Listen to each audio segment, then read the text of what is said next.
sekarang ini kita sedang berusaha, sedang bermujahadah untuk menuju ke jalan Allah Subhanahu wa Ta'ala dengan mempertingkat dan menguasai diri kita sebagaimana yang difirmankan Allah Ta'ala di dalam Al-Quran, walladzina jahadu fina lanahdiyannahum subulana, yang maksudnya ialah dan orang-orang yang bermujahadah fina pada jalan kami, lanahdiyannahum subulana, akan kami tunjukkan mereka jalan-jalan kami.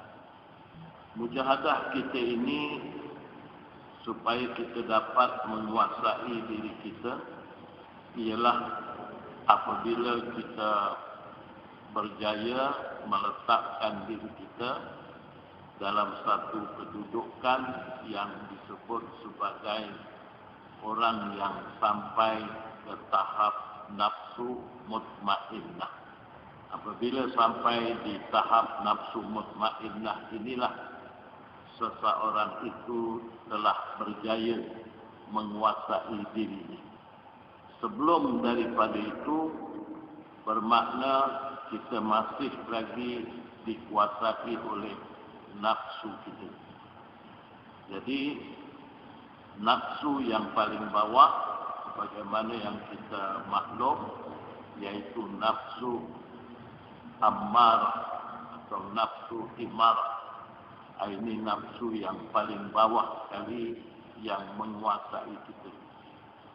Kemudian dia akan meningkat lagi hasil daripada mujahadah kita ya, dengan banyak melakukan amal ibadah kepada Allah Subhanahu wa Ta'ala, melaksanakan zikir dan sebagainya.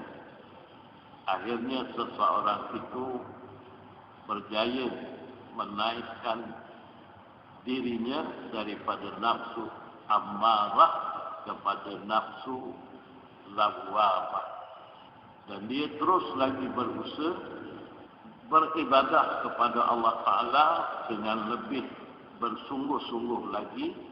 Akhirnya dia sampai kepada nafsu mulhamah, dan ia terus lagi berusaha bersungguh-sungguh beribadah kepada Allah sampailah dia kepada nafsu yang disebut sebagai nafsu mutmainnah.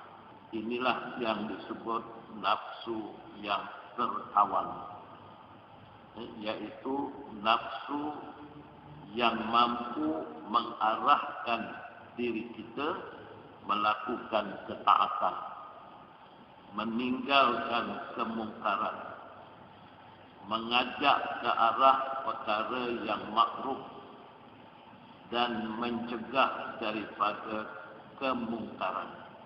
Inilah nafsu yang sentiasa mengilhamkan manusia supaya melakukan kebaikan. Dan orang yang berada dalam nafsu mutmainnah inilah orang yang dikatakan mencapai hakikat hamba Allah yang sebenar. Sebagaimana firman Allah Subhanahu wa Ta'ala yang berbunyi, ya ayyatuhan nafsul mutmainnah irji'i ila rabbiki radiyatan mardiyah wadkhuli fi ibadi wadkhuli jannati. Wahai orang-orang yang mempunyai nafsu mutmainnah, irji'i ila rabbiki, kembalilah kamu kepada Tuhan kamu, radiyatan mardiyah, dalam keadaan rida diridai, fadkhuli fi ibadi, masuklah kamu dalam golongan hamba-hambaku, wadkhuli jannati, dan masuklah kamu ke dalam surgaku. Jadi sekarang ini kita masih lagi berjuang, bermujahadah. Mudah-mudahan satu masa kita akan tercapai duduk dalam nafsu yang dikatakan nafsu mutmainnah. Jadi orang yang sampai kepada kedudukan nafsu mutmainnah ini ialah orang yang dapat menguasai diri. Dan apabila seseorang itu telah berjaya menguasai dirinya, akhirnya kita akan menguasai dunia. Kalau tidak, dunia menguasai kita. Dunia yang menakluki kita. Jadi kita kena kuasai nafsu kita supaya sampai ke tahap nafsu mutmainnah itu. Dengan ini seseorang itu akan dapat menguasai dunianya, yaitu dijadikan dunianya untuk mendapat mardatillah, keredaan Allah Subhanahu wa taala. Sebagai satu contoh, umpamanya dalam satu kisah, raja sedang naik kuda dengan angkuhnya, diiringi oleh tentera-tenteranya, pengiring-pengiringnya. Tiba-tiba terjumpa seorang petani yang berjalan kaki. Dan petani ini adalah petani yang saleh. Raja pun bertanya kepada petani itu, "Siapa kamu?" Maka petani yang saleh ini menjawab, "Aku seorang raja." Apa tak geli hatinya raja? Sedangkan yang bertanya itu adalah seorang raja yang sebenarnya. Ni petani ni betul ke tak betul ni? Dia ngaku dia jadi raja. Dia tak perasan ke yang bertanya itu adalah seorang raja. Maka raja pun ketawa terbahak-bahak. Kemudian raja itu menyindir kepada petani yang saleh ini. Raja bertanya, dia kata, "Raja kerajaan mana kamu ini? Kalau kamu mengaku sebagai seorang raja, kerajaan mana, negeri mana yang kamu kuasai sehingga kamu dilantik seorang raja?" Maka petani ini menjawab, "Raja untuk kerajaan diriku." Maknanya seorang yang dapat memelihara, menguasai dirinya ke arah kebaikan, itulah raja yang sebenar. Raja yang menguasai dirinya. Maka raja tersebut terdiam, termenung. Aku ni seorang raja memerintah sebuah negeri, tetapi aku tak dapat menguasai diri aku. Aku mengikut hawa nafsu imarah aku. Aku menzalimi rakyat. Aku mengambil harta rakyat dengan sewenang-wenangnya. Aku bersifat bakhil. Aku bersifat kejam. Bermakna petani ini lagi hebat. Dia dapat menguasai diri dia sendiri. Maka inilah yang dikatakan raja yang sebenar-benarnya.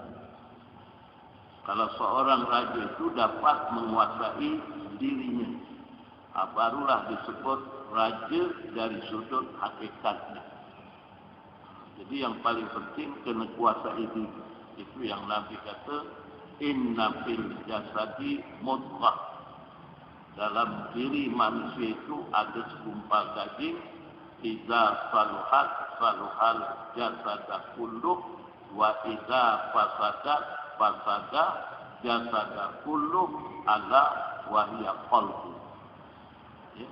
Dalam diri manusia itu ada segumpal daging. Kalau daging itu baik, maka baiklah seluruh anggota kita. Maknanya kalau kita dapat menguasai daging itu, maka seluruh anggota kita menjadi baik. Tetapi kalau daging itu rosak, maknanya daging itu kita tidak dapat menguasainya dan dia melakukan perkara-perkara yang mungkar, perkara-perkara maksiat, maka seluruh anggota kita juga rosak. Itulah yang dikatakan hati. Itu yang dalam kita kata apa? bersultan di mata, beraja di hati, atau beraja di hati, bersultan di mata. Itulah lebih kurang. Itu menunjukkan kita tidak dapat menguasai diri kita. Petani ini bertanya kepada sultan tadi, dia kata, adakah tuanku menjadi raja kepada diri sendiri? Maka raja itu terus terdiam kerana faham maksud kata-kata petani itu. Itulah sebabnya kita sekarang ini sedang berusaha menuju ke arah sentiasa bermujahadah. Mudah-mudahan insya-Allah satu masa kita akan dapat mencapai nafsu yang dikatakan nafsu mutmainnah. Kalaupun tak tercapai, tapi kita sudah berusaha. Maknanya ada usaha untuk menuju ke arah nafsu mutmainnah. Salah satu daripadanya, inilah kita dapat datang melaksanakan sembahyang berjemaah 5 waktu, apatah lagi waktu Isya dan waktu subuh. 2 waktu yang sangat berat bagi orang munafik untuk melakukannya secara berjemaah. Ini Nabi yang beritahu ciri-ciri munafik yang ada pada seorang itu ialah apabila dia susah untuk melaksanakan sembahyang Isya dan juga subuh berjemaah. Ini ciri-ciri munafik yang ada pada diri kita. Jadi untuk kita dapat menguasai diri kita ini, kita kena banyak bermujahadah tadi dengan melaksanakan amal ibadah kepada Allah, melaksanakan yang makruf dan sedaya upaya menjauhkan perkara-perkara yang mungkar. Apabila diri kita telah bersih daripada dosa dan maksiat, maka ketika itulah seseorang akan dapat menguasai dirinya daripada nafsu immah.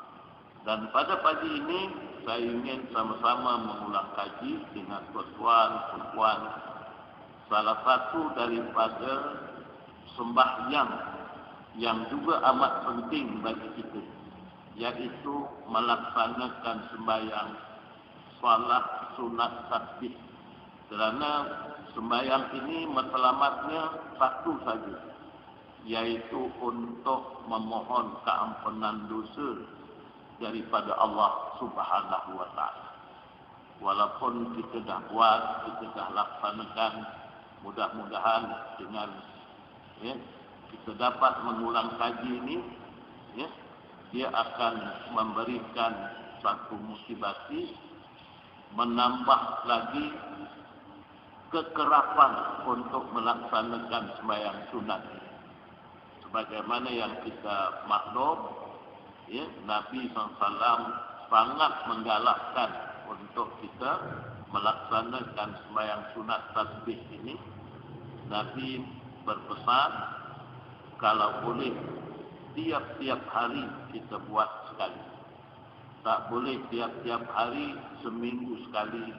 Tak boleh seminggu sekali, sebulan sekali. Tak boleh sebulan sekali, setahun sekali. Tak boleh setahun sekali, seumur hidup sekali. Ini menunjukkan sangat penting sembahyang sunat tasbih ini. Yaitu kita merujuk kepada satu hadis Nabi sallallahu alaihi wasallam yang diriwayatkan oleh Ikrimah bin Abi Jahal dan Ibnu Abbas radhiyallahu anhuma. Beliau berkata, qala Rasulullah sallallahu alaihi wasallam, telah bersabda Rasulullah sallallahu alaihi wasallam li Abbas bin Abdul Muttalib, kepada Sayyidina Abbas ibni Abdul Muttalib. Ya Abbas, wahai Abbas, ya ammaku, wahai bapa saudaraku.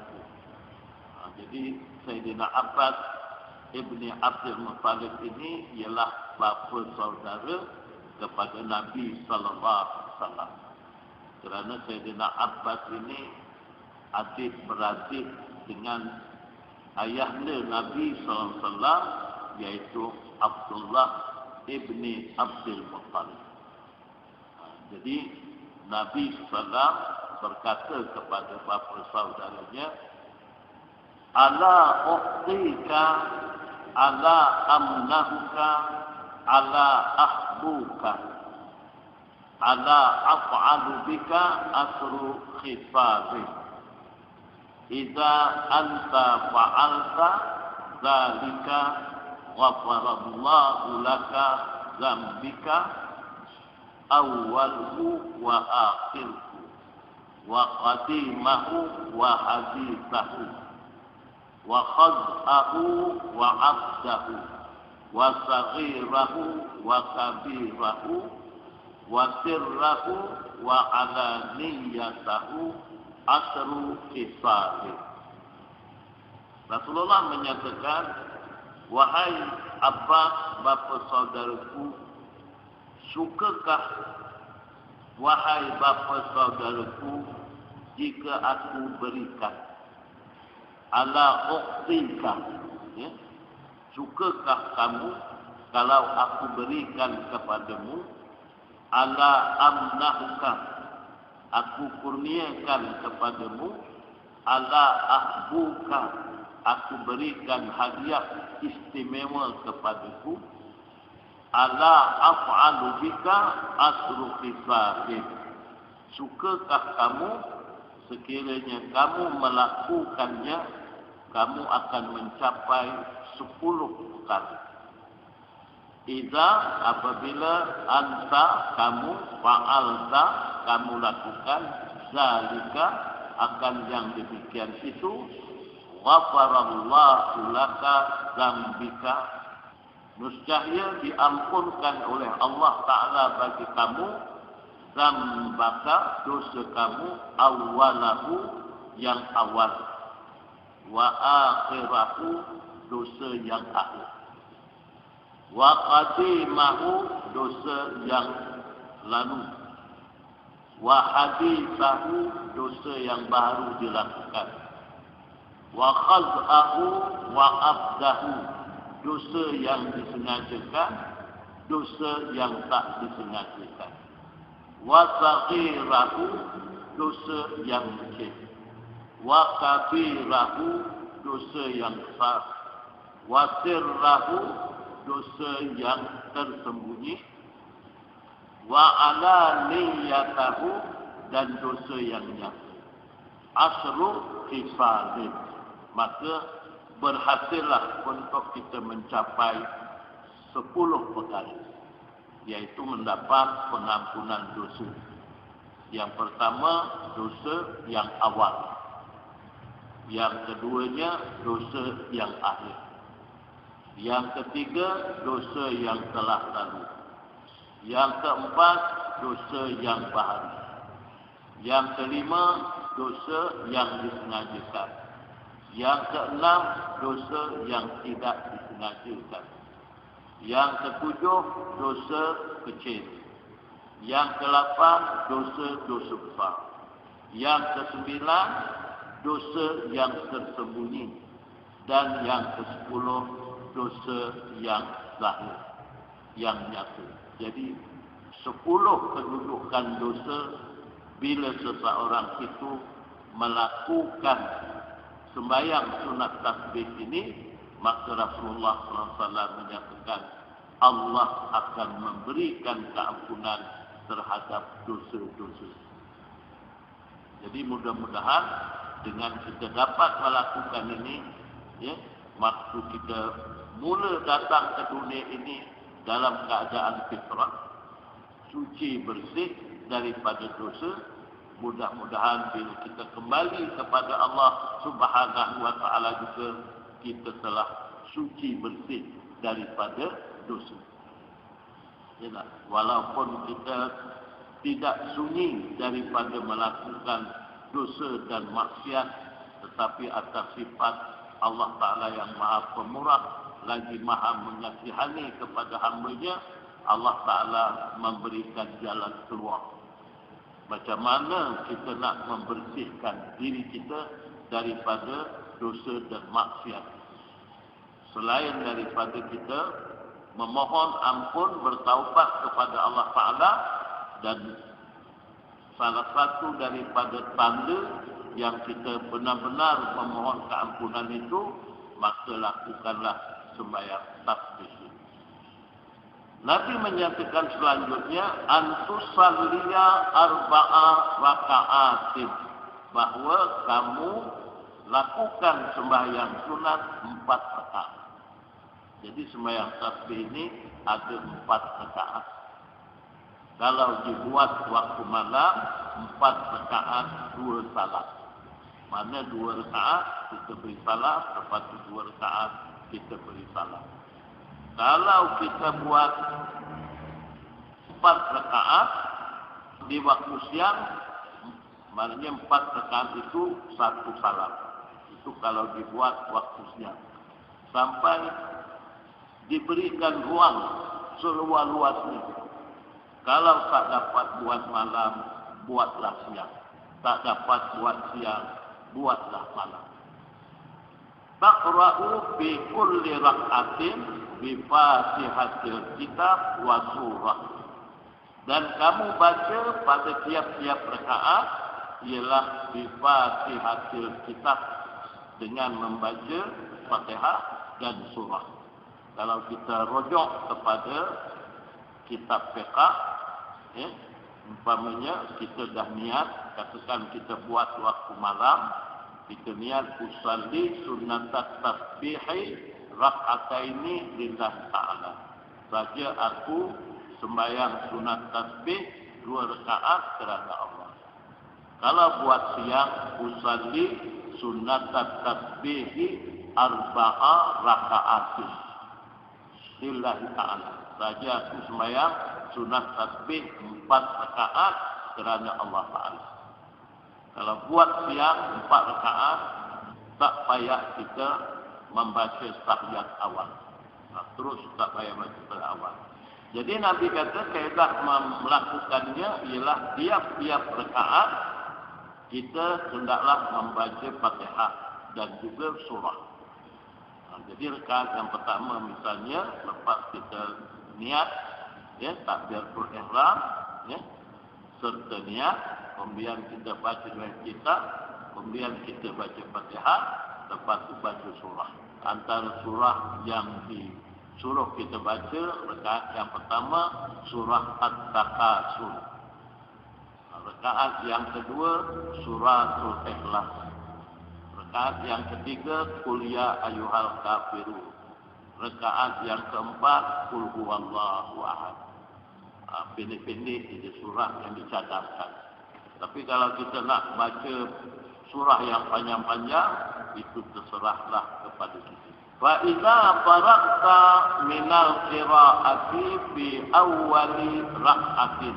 Fa idza, maka apabila faraqta, kamu selesai, minal qira'ati, daripada bacaan, fi awwali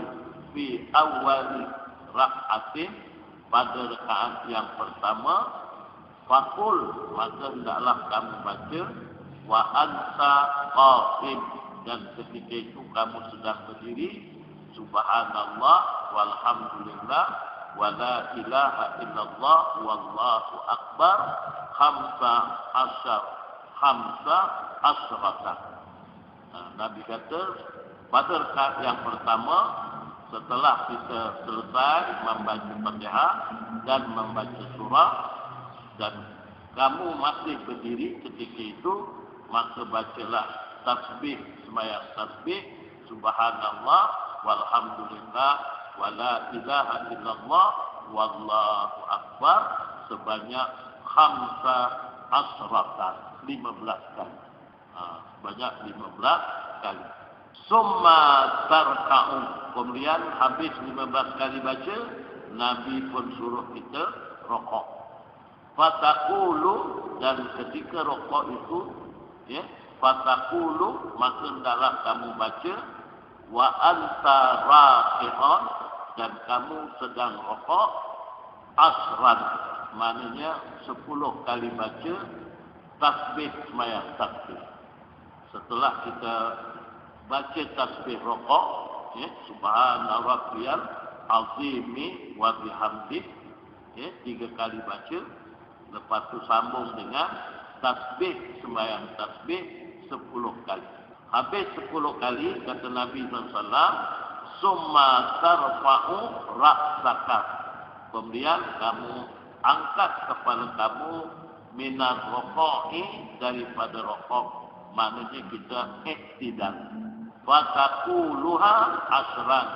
Dan ketika iktidal itu, bacalah subhanallah, walhamdulillah, wala ilaha illallah, wallahu akbar 10 kali. Selepas kita baca sami Allahu liman hamidah, rabbana lakal hamd. Setelah selesai 10 kali, Nabi kata summa tahwi sajidan. Kemudian turunlah kepada sujud. Fataqulu, maka hendaklah kamu baca wa anta sajidan, dan kamu ketika itu sedang sujud asran, 10 kali baca. Setelah kita selesai membaca tasbih sujud. Jadi baca tasbih, sembahyang tasbih 10 kali. Summa tarfa'u ra'saka minas sujudi. Kemudian kamu angkat kepala kamu daripada sujud. Maknanya duduk antara 2 sujud. Fataquluha, maka bacalah padanya asran 10 kali. Waktu duduk antara 2 sujud, lepas kita baca bacaan doa duduk antara 2 sujud tu sampai waktu ali, lepas tu bacalah tasbih, main tasbih ini 10 kali. Summa tasjudu fataquluha asran. Kemudian sujud yang kedua. Ya, sujud kedua, bacalah lagi kata Nabi 10 kali, ya, tasbih, sembahyang tasbih setelah kita membaca tasbih sujud. Summa tarfa'u ra'saka minas sujudi. Kemudian kamu angkat kepala kamu daripada sujud kepada duduk istirahat. Fataquluha asran, maka bacalah tasbih, sembahyang tasbih ini 10 kali. Waktu kita duduk istirahat itu tak ada baca apa-apa. Kalau macam sembahyang biasa, kita duduk hanya sekejap sahaja, lepas itu terus berdiri. Itu sebab waktu duduk istirahat ini terus sahaja baca subhanallah walhamdulillah wala ilaha illallah wallahu akbar 10 kali. Fadzalika, maka yang demikian itu kata Nabi sallallahu alaihi wasallam, hamsun wa sab'una, jumlah kesemuanya hamsun wa sab'una, 75 kali tasbih fi kulli rak'atin, ya, pada setiap satu rakaat. Taf'alu zalik, maka buatlah seperti ini fi arba'i raka'atin, ke 4 rakaat. Jadi satu rakaat 75 kali tasbih, bermakna kalau 4 rakaat keseluruhan tasbihnya ada 300 kali tasbih. Itulah panduan kita melaksanakan sembahyang tasbih. Dan Nabi SAW menyatakan, wa inis tafakkan, dan sekiranya kamu mampu antusallaha, bahawa melaksanakan sembahyang tasbih ini fi kulli yaumin, pada setiap satu hari, marratan, sekali melakukan sembahyang tasbih, fa'al, silakan buat. Kalau boleh buat hari-hari lagi bagus. Sementara kita masih diberikan umur oleh Allah Ta'ala, usahakanlah, mudah-mudahan, ya, bila kita menemui Allah, kita tak bawa dosa kita dah mohon ampun kepada Allah.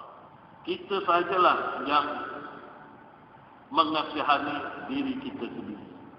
Nak dapat keredaan Allah ke, nak kekal kemurkaan Allah, ya, maka tepuk dada tali iman. Jadi itu semuanya bergantung kepada diri kita. Jadi Nabi kata, wa inis tabakta, kalau kamu mampu antusallaha, bahawa kamu menunaikan sembahyang tasbih ini fi kulli yaumin, pada setiap hari, marratan maknanya sekali, waf'al maka buat. Tak boleh buat malam, buatlah siang. Cuma kalau siang jangan melaksanakan sembahyang tasbih di waktu-waktu haram. Kerana sembahyang tasbih ini termasuk di dalam rumput sembahyang sunat mutlak. Jadi sembahyang sunat mutlak ini tidak boleh dibuat dalam waktu yang haram.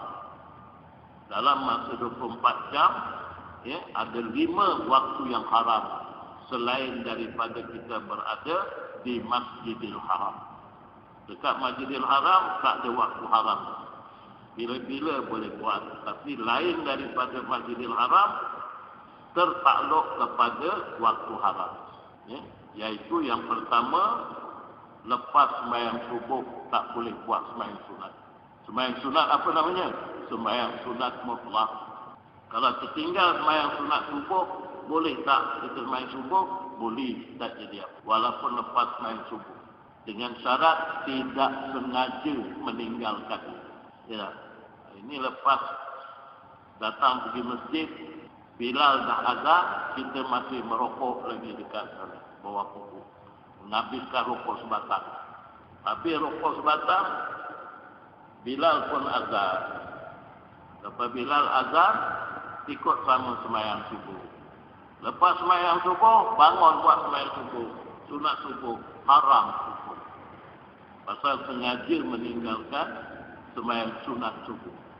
Tak boleh buat lepas sembahyang subuh. Tapi kalau tak sengaja, kita terlambat bangun, memang tak sengaja, kita terus membersihkan diri kita, terus kita berwuduk sampai dekat masjid, imam pun dah Allahu Akbar, takbiratul ihram, sembahyang subuh. Kita tak sempat nak buat sembahyang subuh, masuk sama sembahyang subuh. Habis itu, lepas itu, boleh kita sembahyang sunat subuh. Itu tak haram. Pasal tak sengaja. Kalau sengaja, haram hukum. Tapi sunat mutlak ni tak boleh. Sengaja ke tak sengaja, tak boleh. Tidak, haram hukum. Jadi, lepas sembahyang subuh, jangan buat sembahyang tasbih. Kita berusaha nak dapat pengampunan Allah, bukan menambah pengampunan Allah, menambah kemurkaan Allah. Sebab hukumnya haram.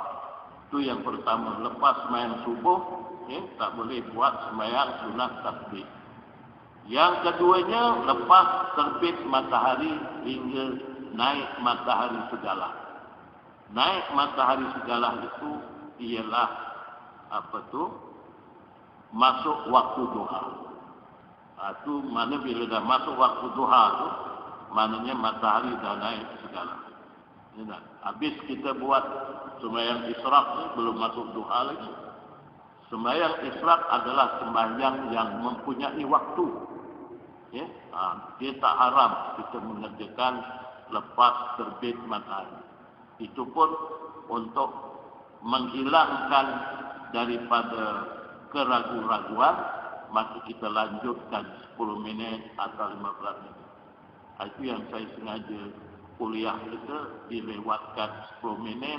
Lepas masuk waktu isyraq, kita pun sembahyang sunat isyraq 2 rakaat.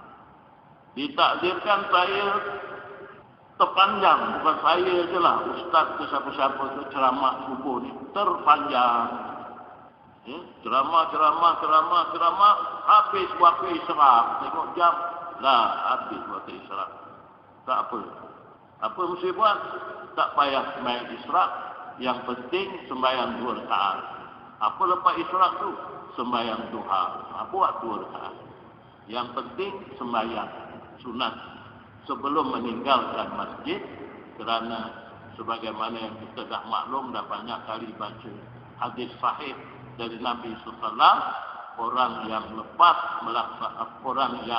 melakukan sembahyang subuh berjemaah di sebuah masjid atau surau, Kemudian duduk selepas main subuh, ya, dah dia duduk berzikir kepada Allah.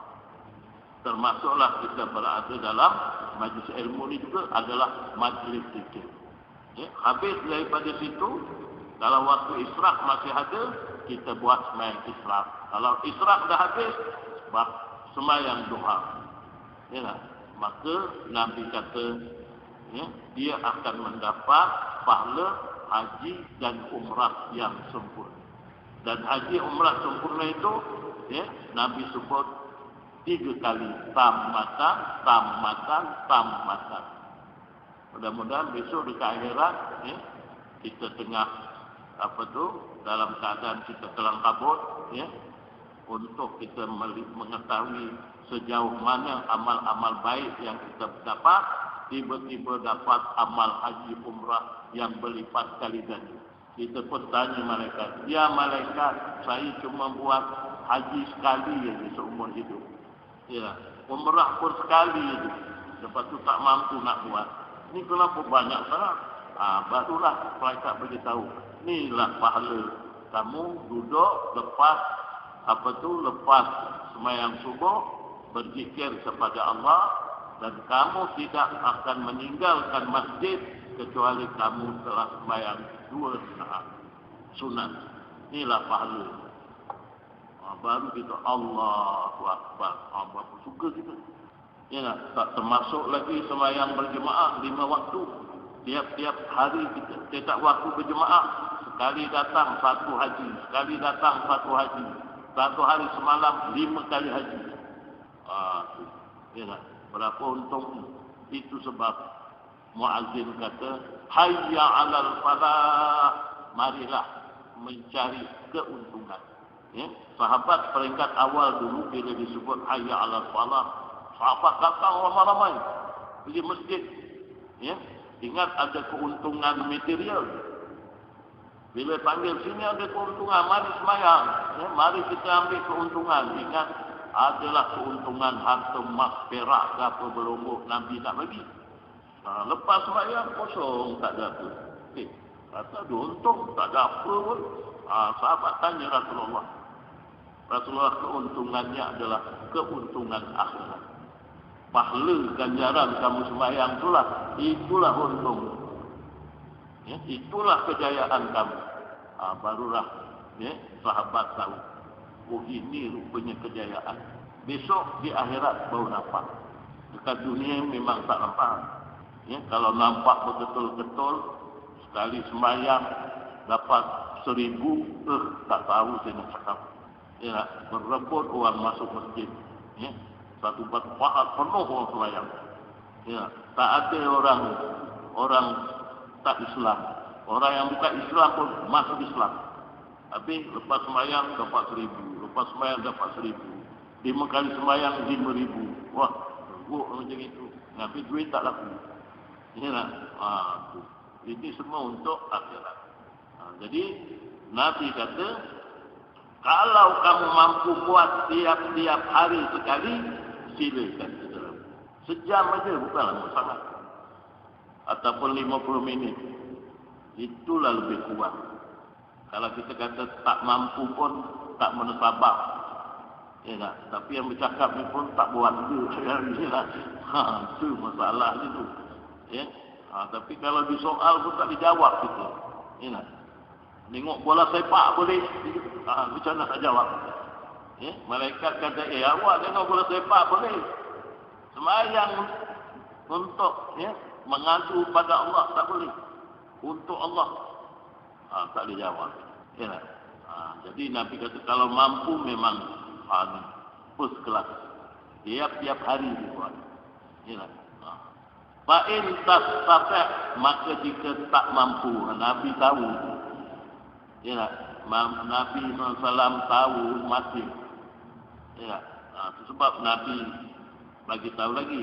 Fa'in tastata', maka jika kamu tak mampu nak buat hari-hari sembahyang tasbih ini, fafi kulli jum'atin marratan, maka kerjakanlah, lakukanlah sembahyang tasbih itu tiap-tiap hari Jumaat sekali. Mana tiap-tiap minggu sekali buat. Hari Jumaat atau malam. Ini Nabi sebut sekali. Hari Jumaat tu. Hari lain boleh.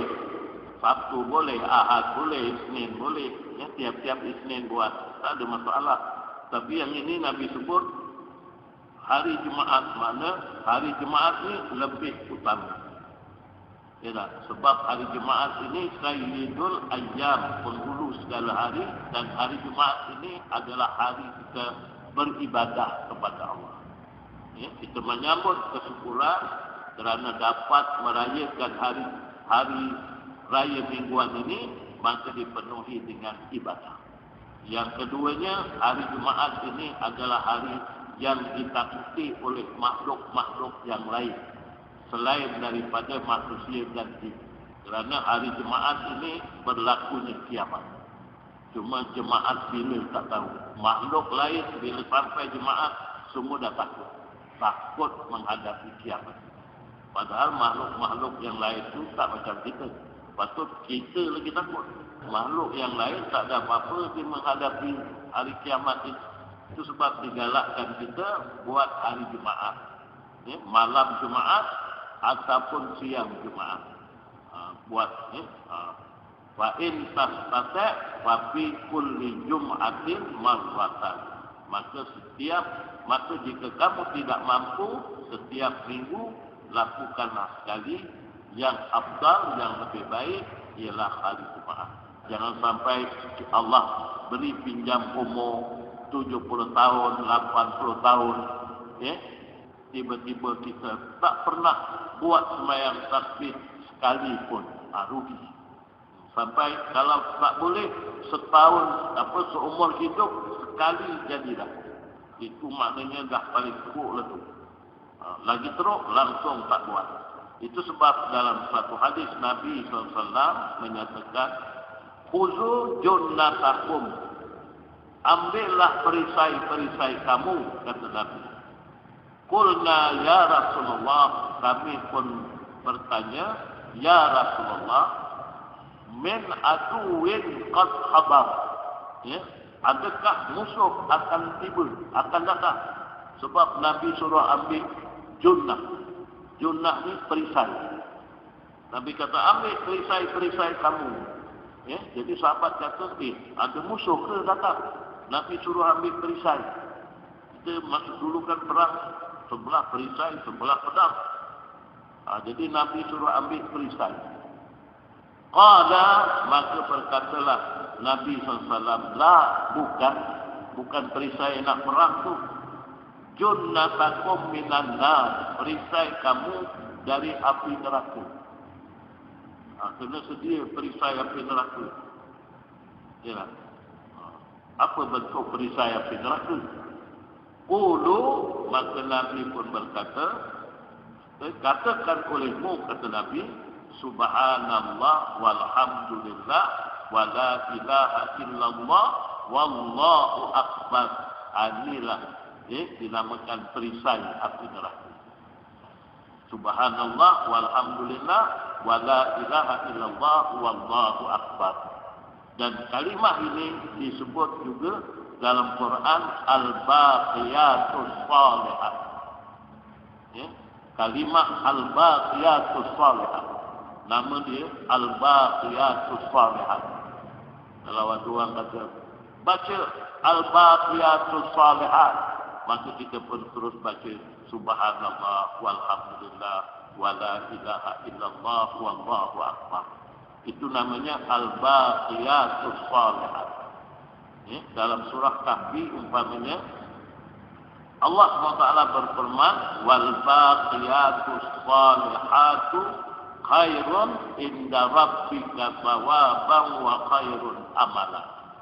Maknanya dan al baqiyatus salihat, mana baca subhanallah walhamdulillah wa la ilaha illallah wallahu akbar khairun, ya, lebih baik bagi kamu inda rabbika thawaban, lebih baik bagi kamu di sisi Tuhan kamu ganjarannya, wa khairun amala, dan sebaik-baik harapan. Ya, harapan kita untuk diberikan keselamatan bila kita berada di akhirat kelak. Bukan di akhirat saja, bahkan di dunia ini. Jadi bila Nabi sebut baca subhanallah walhamdulillah wala ilaha illallah wallahu akbar, Nabi kata fa innaha ya'tina yaumal qiyamati munjiyatun. Maka sesungguhnya kalimat ini akan datang kepada orang yang membacanya pada hari kiamat sebagai penyelamat dari api neraka. Inilah perisai. Wa muqaddimatun, dan juga sebagai jalan permulaan, ya, atau pembuka jalan pendahuluan untuk kita menuju surga Allah Subhanahu wa taala. Wa hunna, yaitu kata Nabi sallam, kalimah ini disebut al-baqiyatus shalihat. Kalimah ini, ya, inilah yang dijadikan sebagai tasbih dalam sembahyang tasbih. Sekurang-kurangnya, ya, kita membacanya 300 kali dalam sembahyang tasbih. Ya, walhasil, ya, dalam satu hadis Nabi SAW, ya, man qala subhanallah wa bihamdi fi yaumin mi'atu marratin khuttat khatayahu walau kanat mithla zabadil bahar, rawahul Bukhari wa Muslim. Maknanya sesiapa yang membaca subhanallah wa bihamdi sebanyak 100 kali sehari semalam. Ini kita bukan baca subhanallah wa bihamdi ini. Subhanallah walhamdulillah wala ilaha illallah wallahu akbar. Bukan 100 kali, 300 kali. Kalau baca 100 kali pun Nabi kata khuttat khatayahu, ya, maka ia menghapuskan kesalahan-kesalahannya walau kanat mithla zabadil bahar, walaupun dosanya itu sebanyak buih di laut. Hadis riwayat Imam Bukhari dan Muslim. Inilah beberapa langkah, beberapa usaha sebagai mujahadah kita untuk kita membersihkan diri kita, ya, yang tidak sunyi daripada melakukan, ya, kesalahan, melakukan dosa dan kemaksiatan.